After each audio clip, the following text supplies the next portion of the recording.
Assalamualaikum warahmatullahi wabarakatuh. Berjumpa kembali dengan saya di channel Strategi Bisnis. Kalau kemarin-kemarin kita membahas tentang mindset, tentang bagaimana membangun mental bisnis kita, mulai dari history, spiritual company, mental block, alasan untuk berwirausaha, dan lain-lain yang berkaitan dengan itu, maka setelah selesai pada tahap itu, kita akan beranjak pada fase selanjutnya, yaitu bagaimana cara menemukan ide bisnis. Jadi anggap saja pola pikir kita sudah baik, anggap saja mindset kita sudah cocok sebagai seorang wirausaha. Maka tentu kita sudah mau melangkah pada tahapan selanjutnya, di mana segala teori atau konsep yang kita miliki akan kita aktualisasikan dalam bentuk action yang nyata. Nah, tentu kalau kita belum punya bisnis, maka tentu kita akan mulai dengan menemukan ide yang tepat menurut kita. Nah, bagaimana cara menemukan ide bisnis apa yang cocok untuk kita? Simak terus video ini.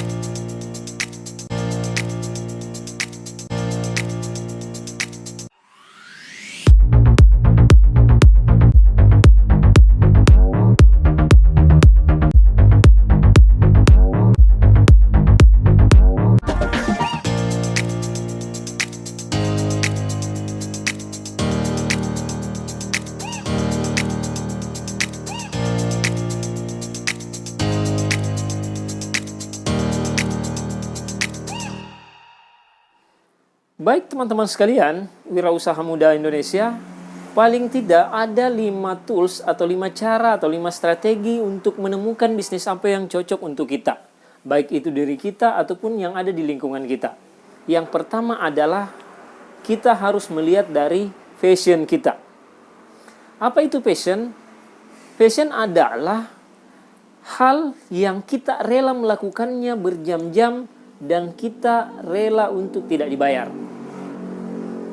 Sekali lagi saya ulangi, silahkan dianalisa, silahkan diresapi dan dipahami dengan baik bahwa passion adalah apa yang kita ikhlas atau rela kita melakukan berjam-jam dan kita bersedia siap untuk tidak dibayar. Itu adalah passion kita. Jadi teman-teman silahkan mencoba untuk mengingat-ingat kembali apa yang biasa teman-teman lakukan selama berjam-jam, berhari-hari, atau berapapun itu, bahkan itu mungkin dalam durasi waktu yang sudah cukup lama dan teman-teman rela untuk tidak dibayar. Dan teman-teman ikhlas melakukan itu dengan perasaan bahagia dan gembira. Tidak usah kita terlalu jauh tentang pengertian apa itu passion. Yang pasti adalah kita langsung lihat saja seperti apa contoh yang bisa kita lebih mudah memahami seperti apa itu passion. Contoh saya ambil seorang ibu-ibu rumah tangga yang hobi belanja tas.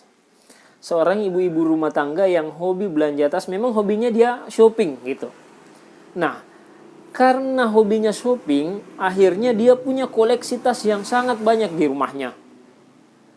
Mungkin ada puluhan tas dan rata-rata tas tersebut branded ya. Nah, karena fashionnya adalah belanja, tentu tas tersebut bisa dimanfaatkan menjadi sebuah bisnis. Tidak untuk dijual karena dia hobinya koleksi, itu bisa dijadikan sebagai usaha rental atau penyewaan tas branded misalnya. Kenapa saya katakan demikian? Karena banyak orang yang ingin ke pesta tapi tidak punya tas branded misalnya, ibu-ibu muda misalnya, tapi ingin tetap tampil mewah, tampil bergengsi, maka dia melakukan atau dia merental atau menyewa tas. Contoh apa lagi yang lain?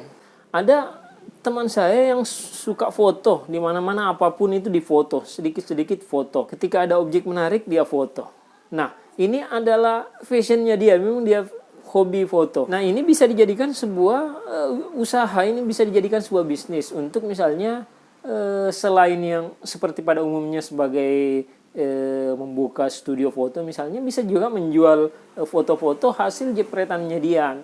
Kan sekarang banyak platform digital yang membeli atau sebagai marketplace penyajian foto-foto hasil jepretan kita. Itu bisa menjadi sebuah usaha. Nah, apalagi yang bisa dijadikan usaha dari hobi yang kita lakukan. Seseorang yang hobi bermain game berjam-jam dia bukan lagi rela untuk tidak dibayar, tapi dia rela membayar sekian puluh ribu mungkin dalam setiap hari untuk menghabiskan waktunya berjam-jam bermain game. Nah, ini adalah fashionnya dia. Dia memang senang, dia hobi dengan itu. Tapi dia tidak dibayar. Makanya itu bisa dijadikan sebuah bisnis. Misalnya dia membuka rental PS, misalnya. Dia bisa membuka sewa game misalnya. Jadi hobi bisa menjadi jalan untuk usaha kita. Sebentar saya akan jelaskan kenapa hobi itu baik untuk dijadikan sebuah usaha. Apalagi yang lain. Seorang ibu rumah tangga misalnya yang hobi memasak. Setiap hari dia memasak untuk suaminya, untuk anaknya, tapi dia hobi berinovasi dalam masakan-masakannya. Nah, ini bisa menjadi sebuah ide bisnis, yaitu tentu membuka rumah makan yang daripada dia membuang-buang energinya untuk memasak dengan berbagai macam dan memang karena dia senang dengan itu, kenapa tidak untuk dijadikan sebuah bisnis. Ini dicoba untuk dilempar ke pasar, membuat sebuah warung, lalu dijadikan bisnis. Kenapa saat kita membuka bisnis dengan menggunakan fashion kita itu baik? Karena pada saat kita berada pada titik keterpurukan, jadi teman-teman perlu ketahui dulu sebelumnya bahwa tidak ada bisnis yang jalannya murni 100% menanjak ke atas. Ada saja batu-batu kerikil yang kita hadapi di perjalanan, dan itu adalah tantangan bisnis. Suatu saat ketika bisnis tersebut terpuruk, bisa jadi bisnis tersebut merugi, maka kita tidak patah semangat. Semangat kita tetap terjaga karena yang kita lakukan adalah kesenangan kita, hobi kita, fashion kita. Itulah yang membuat kenapa saya memposisikan fashion di nomor 1, karena fashion adalah hal yang bisa menjaga semangat bisnis kita meskipun kita dalam keadaan rugi.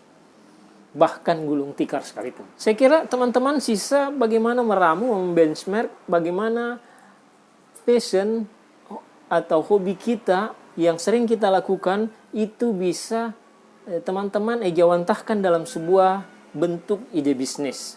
Saya kira teman-teman sudah bisa untuk itu.